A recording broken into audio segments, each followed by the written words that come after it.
Hello दोस्तों, आप सभी का मेरे प्यारे से यूट्यूब चैनल फिजिक्स एकेडमी में स्वागत है। जैसा कि आप लोग जानते हैं, हम लोग पढ़ रहे हैं चैप्टर फर्स्ट, क्लास 10 का चैप्टर फर्स्ट का आज का हमारा जो वीडियो नंबर है वह है 12। आज हम जो पढ़ने जा रहे हैं वो बहुत ही इम्पोर्टेंट टॉपिक है। यहाँ पर हम स्टार भी बना देते हैं, ठीक है। बहुत ही इम्पोर्टेंट टॉपिक है जिसका नाम है गॉस की प्रमेय या गॉस का नियम। क्वेश्चन में आपसे कुछ भी पूछ सकता है, या फिर लिखिए गॉस की प्रमेय लिखिए या गॉस का नियम लिखिए, ठीक है। इसके गॉस के प्रमेय में हम लोगों को बहुत ही इम्पोर्टेंट टॉपिक पढ़ना है। इसमें सबसे इम्पोर्टेंट जो है इस गॉस के अनुप्रयोग के बारे में हमें पढ़ना है, ठीक है। तो देखिए गॉस का प्रमेय कहता क्या है। यह कहता है कि इस गॉस के नियम के अनुसार किसी बंद पृष्ठ से गुजरने वाला जो वैद्युत फ्लक्स होगा उस पृष्ठ द्वारा परिबद्ध कुल आवेश Q का 1/ε0 गुना होगा, ठीक है। वह कहता क्या है, जो वैद्युत फ्लक्स है, मान लीजिए कोई पृष्ठ है, ऐसे मान लीजिए, देखिए मैंने बना भी रखा है, ऐसे कोई पृष्ठ है। देखिए हम इस तरह का पृष्ठ बनाए, ये पूरा एक पृष्ठ है। कुछ भी बना सकते हैं आप, गोला भी ले सकते हैं या फिर कोई क्षेत्रफल टाइप का ले सकते हैं, ठीक है। तो इस पृष्ठ से जो वैद्युत फ्लक्स जो गुजरेगा वह Q का 1/ε0 गुना होता है, ठीक है। तो आप लोग जैसा कि आप लोग जानते हैं कि जो वैद्युत फ्लक्स फाई इक्वल टू होता है E डॉट डी ए। हमने यहाँ पर वेक्टर से E vector dot D A vector क्यों लिखा है, यह आप लोग भी जानते हैं कि क्योंकि यह जो दिशा होती है उसको दर्शाने के लिए हम वेक्टर का यूज करते हैं। यहाँ पर देखिए आप यहाँ पर लिखा है Q का ε0 गुना होता है, और हमने क्या लिखा, phi E is equal to integral of E vector dot D A vector. यहाँ पर आप लोग ऐसे भी लिख सकते हैं, इक्वल टू Q का क्या है, Q का 1/ε0 है। यह आपको कैसे समझ में आ गया, इन्होंने कैसे यह नियम दे दिया, इसके लिए उन्होंने एक प्रूफ भी दर्शाया, उसके बारे में हम लोग अभी आगे पढ़ेंगे, ठीक है। यह है गॉस का नियम। देखिए Q का 1/ε0 गुना होता है, ठीक है। अब इसको गॉस जी ने कैसे प्रूव किया उसके बारे में हम लोग पढ़ेंगे। देखिए यहाँ पर क्या है, हमने एक कुछ किसी भी चीज़ को प्रूव करने के लिए हमें कुछ मानना पड़ता है। तो उन्होंने भी क्या माना था, देखिए माना कि एक बिंदु आवेश प्लस Q है। देखिए एक बिंदु आवेश प्लस Q है, ठीक है। वह क्या है, E प्लस Q जो है एक बंद पृष्ठ A के भीतर बिंदु O पर स्थित है। यह प्लस Q आवेश है जो एक पूरे बंद पृष्ठ O के भीतर स्थित है, ठीक है, ठीक है। फिर माना बिंदु O से जो बिंदु O से यह बिंदु O है, यहाँ से जो यह R दूरी है, यहाँ पर एक बिंदु P है। देखिए एक बिंदु P है, बिंदु P पर उत्पन्न वैद्युत क्षेत्र की तीव्रता, इस बिंदु P पर जो वैद्युत क्षेत्र उत्पन्न होगी वह क्या है, E है। E कहाँ पर है, OP के अनुदिश है। जो वैद्युत क्षेत्र था जो यहाँ पर वैद्युत क्षेत्र E है, यह OP के अनुदिश है, ठीक है। फिर क्या लिखा है, फिर लिखा है क्षेत्रफल अवयव DA से गुजरने वाला क्षेत्रफल अवयव DA से गुजरने वाला बाहर की ओर दृष्ट, बाहर की ओर दृष्ट मतलब बाहर की ओर निकलने वाला जो वैद्युत फ्लक्स है वह क्या होगा, ठीक है। तो पिछले वाले वीडियो में हम लोगों ने वैद्युत फ्लक्स पढ़ा था, घनकोण पढ़ा था, तो वैद्युत क्षेत्रफल वेक्टर भी पढ़ा था। तो क्षेत्रफल वेक्टर में क्या था, देखिए हमने कोई एक पृष्ठ ले लिया था, फिर इस पृष्ठ से जो अविलंबवत बाहर की ओर जो निकलता है उसी को ही क्षेत्रफल वेक्टर कहते हैं। और घनकोण क्या कहते हैं, मान लीजिए यहाँ पर कोई गोला है, ठीक है। इसी के बारे में अभी समझ में आएगा हम क्यों इसलिए बताएं। यह कोई गोला है, यहाँ इस गोले के केंद्र पर कोई इसी गोले का कोई सूक्ष्म पृष्ठ है, इसी गोले का कोई सूक्ष्म पृष्ठ गोले के केंद्र पर जो कोण आंतरित करता है उसी को घनकोण कहते हैं। तो देखिए घनकोण को हम लोगों ने ओमेगा से डिनोट किया था, क्योंकि जो यहाँ पर जो घनकोण बन रहा है बहुत ही छोटा बन रहा है, इसलिए हमने डी ओमेगा का यूज किया है, ठीक है। देखिए हमने इस पूरे पृष्ठ का एक छोटा सा पार्ट लिया है जो डीए है। ये क्षेत्रफल जो डीए मतलब छोटा सा क्षेत्रफल लिया है, और इस डीए द्वारा केंद्र ओ पर जो कोण बन रहा है वह डी ओमेगा है। इसी को हम लोग घनकोण कहते हैं, ठीक है। और देखिए ये क्षेत्रफल है, तो क्षेत्रफल से बाहर की जो निकल रहा है अविलंब होते हैं, क्या है, क्षेत्रफल सदिश है। क्षेत्रफल सदिश को हमने पिछले वीडियो में पढ़ रखा है।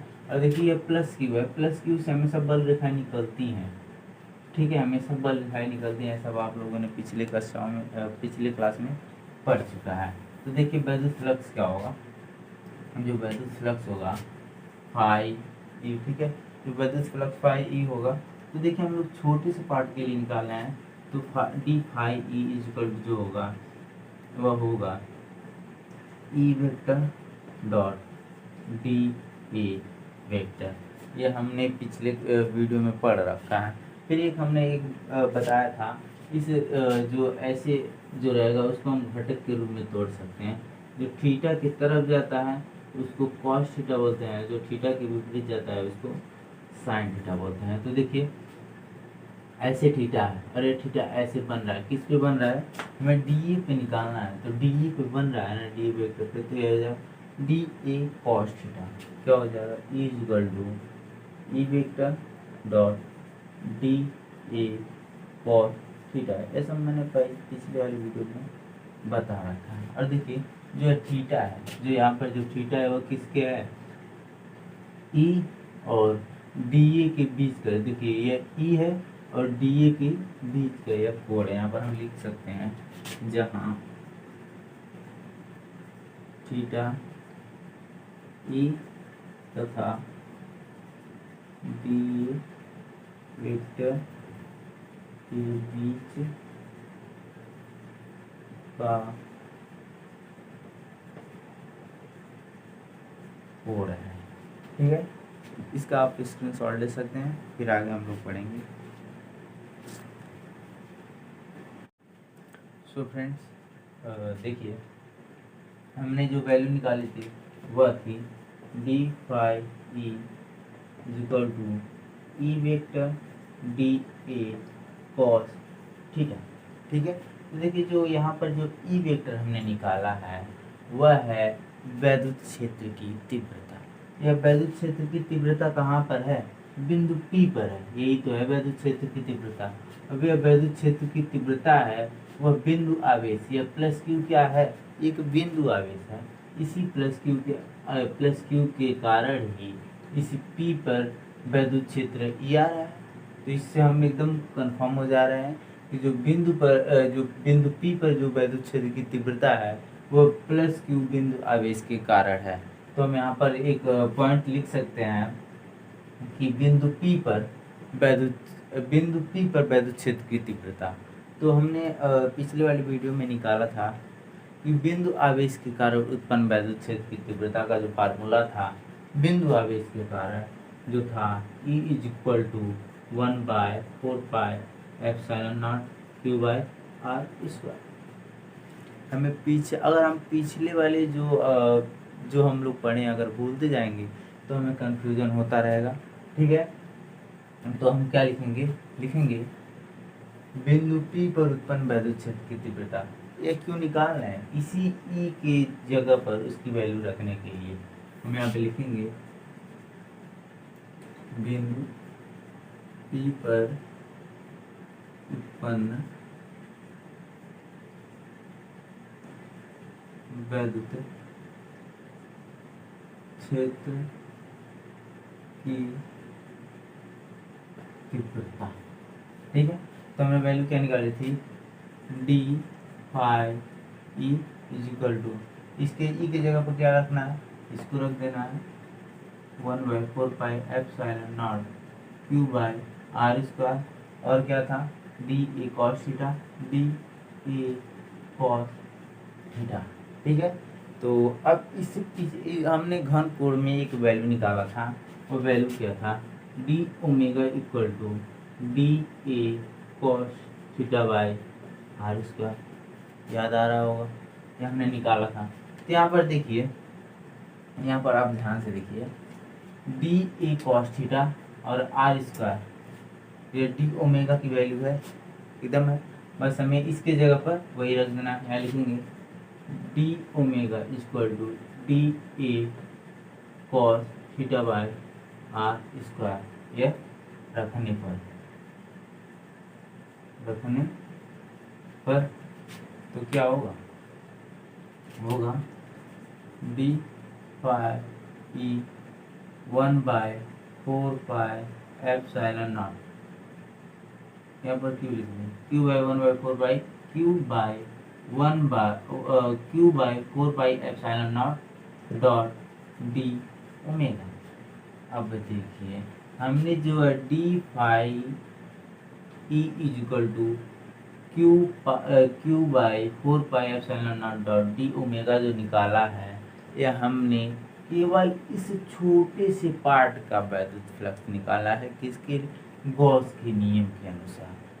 अगर हमें इस पूरे पार्ट का निकालना पड़े तो क्या होगा, तो देखिए इस पूरे पार्ट का जो क्षेत्रफल है वह ए है, ठीक है। तो जब हम पूरे पार्ट का जब क्षेत्रफल निकालेंगे तो यह डी हट जाएगा। क्यों हट जाएगा, क्योंकि आप जानते हैं जो डी है वो छोटे से पार्ट के लिए हम यूज कर रहे हैं। इतना आप लिखिए, जल्दी से लिखिए, जल्दी से।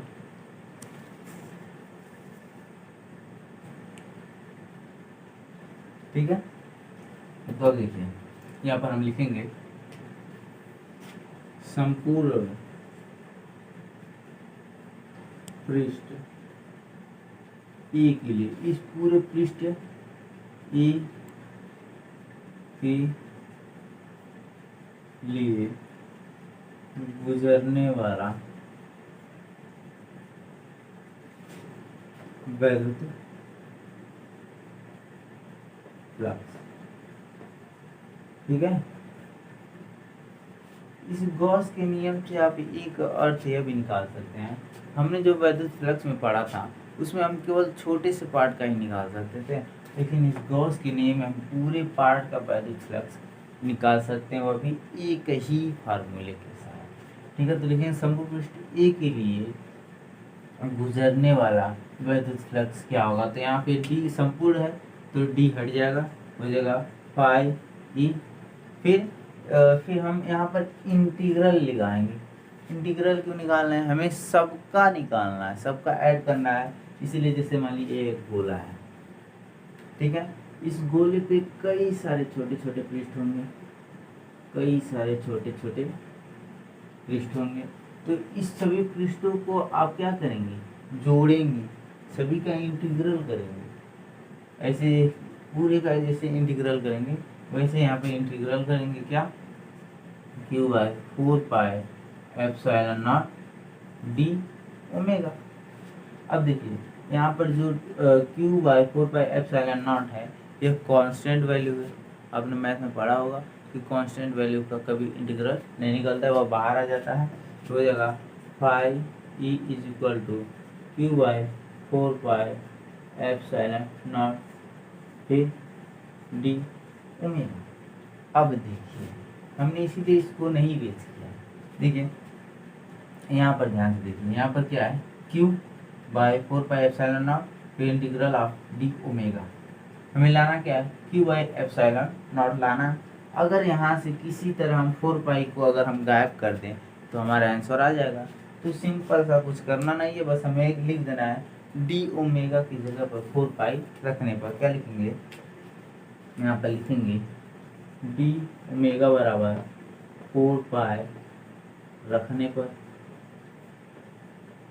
अब देखिए 4 भी कांस्टेंट हो जाएगा तो उसका भी इंटीग्रल नहीं होगा, वो बाहर आ जाएगा। तो क्या हो जाएगा, phi E is equal to Q by 4 epsilon naught dot 4, ठीक है। तो यहाँ से देखिए, यहाँ से जो 4 है वह कैंसिल हो जाएगा और क्यू बाय एप्सिलॉन नॉट आ जाएगा, ठीक है। तो phi E is equal to Q by epsilon naught आ जाएगा। यह आपका फार्मूला जो है सिद्ध हो गया है, ठीक है।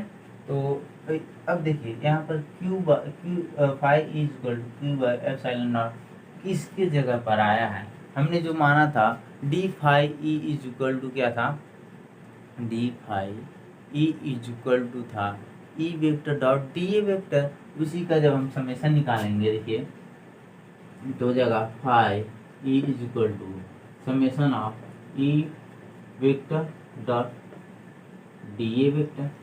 ये समेशन अगर हटाएंगे तो फिर वही आ जाएगा D phi is equal to E vector dot D A vector. समझिए एक बार फिर से समझिए, यही पहले हमने लिखा था D phi E is equal to E vector dot D A vector. अगर बहुत सारे अगर ऐसे ही पूरे क्षेत्रफल का हम निकालेंगे तो आ जाएगा phi E equal to integral of E vector dot D A vector.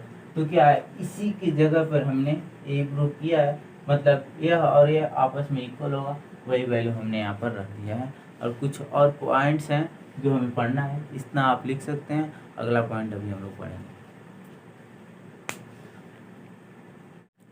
So friends, यह है पॉइंट जो हमें याद रखना है। अगर आप इसको याद रखे रहेंगे तो जाहिर सी बात है हर एक क्वेश्चन को लगा सकते हैं। ठीक है, तो देखिए इसमें जो पहला पॉइंट है, यदि बंद पृष्ठ ए है, एक कोई भी पृष्ठ हो सकता है कि भीतर अनेक बिंदु आवेश हैं, जैसे मान लीजिए यह प्लस Q1 Q2 Q3 फिर या फिर माइनस Q4 Q5 किसी भी प्रकार का आवेश हो, चाहे वो पॉजिटिव हो चाहे नेगेटिव आवेश हो, ठीक है, इत्यादि स्थित हो, तो जो बंद पृष्ठ से गुजरने वाला वैद्युत फ्लक्स होगा वह समस्त बिंदु आवेशों के वैद्युत फ्लक्सों की बीजगणितीय योग के बराबर होगा। जैसे एग्जाम्पल के तौर पर जो वैद्युत फ्लक्स फाई है वह किसके, गॉस के नियम के अनुसार पहले आवेश का वैद्युत फ्लक्स, फिर दूसरे का, तीसरे का, चौथे का, सभी का जो बीजगणितीय योग होगा उसका बराबर होगा। बीजगणितीय योग कैसे, हम इसको समेशन ऑफ क्यू से प्रदर्शित करते हैं। तो 1/ε0 यहाँ पे देखिए, यहाँ पर सभी में कॉमन है ना, 1/ε0 यहाँ पर कॉमन ले लिए, फिर सभी आवेश को ऐसे लिखती हैं, फिर 1/ε0 फिर समेशन ऑफ क्यू के बराबर होगा। यह पहला पॉइंट होगा, कैसा भी आवेश हो वो सभी के बीजगणितीय योग के बराबर होता है। सेकंड पॉइंट, बंद पृष्ठ के भीतर उपस्थित आवेश Q के कारण पृष्ठ से जो गुजरने वाला वैद्युत फ्लक्स Q/ε0 होता है, जो वह कैसे हो सकता है, जो वो किसी भी मतलब जो आवेश Q है उस Q के कारण जो पृष्ठ से गुजरने वाला वैद्युत फ्लक्स है वह Q/ε0 है, जो किसी भी प्रकार को हो सकता है। जैसे पृष्ठ के भीतर आवेश की स्थिति को प्रदर्शित नहीं कर सकते। जैसे अगर कोई हमने Q आवेश लिया है, ये ऐसे हमने पृष्ठ ले लिया, यहाँ पर Q आवेश ले लिया, तो यह कोई ज़रूरी नहीं है कि यह जो Q आवेश है वह उस पृष्ठ के केंद्र पर ही स्थित हो, कहीं पर भी हो सकता है। ठीक है, सेकेंड पॉइंट क्या होता है, पृष्ठ की आकृति पर निर्भर नहीं। पृष्ठ की आकृति चाहे जैसी भी हो, ठीक है, चाहे वह वृत्त हो, वर्ग हो या कुछ भी हो, उसकी आकृति पर निर्भर नहीं कर सकता है। थर्ड पॉइंट, पृष्ठ के आकार पर भी निर्भर नहीं कर सकता है, वो मोटा हो पतला हो कैसा भी हो उस पर भी निर्भर नहीं कर सकता है।